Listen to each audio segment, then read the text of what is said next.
Samantala, sa pangalawang pagkakataon ay muling nag-endorso ng mga senatorial candidates ang Catholic group na El Shaddai, kung saan pawang mga kandidato ng una ang kanilang ibinida.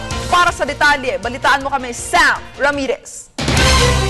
Muling nag-endorso ang El Shaddai, isang Catholic group, ng 3 kandidato para sa pagkasenador sa darating na halalan. Ito ay inanunsyo ni El Shaddai leader Brother Mike Velarde sa isang prayer gathering ng kanilang grupo sa Parañaque kamakailan.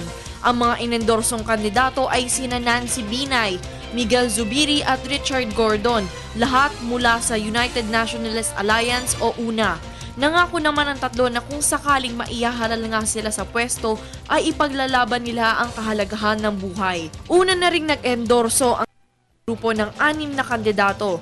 Ito ay sina Senador Gregorio Hunasan, Aquilino Pimentel III, Antonio Trillanes, Representative Mitos Magsaysay ng Zambales, JV Ejercito ng San Juan at Cynthia Villar. Lahat ng inendorsong kandidato ng El Shaddai ay mga pro-life. Muling nilinaw naman ni Brother Mike Velarde na hindi ito nangungulugan na mandatory o sapilitan ang pagboto sa mga inendorsong kandidato. Ito ay gabay lamang para sa mga tao. Nag-uulat para sa Telebisyon ng Bayan, Sam Ramirez.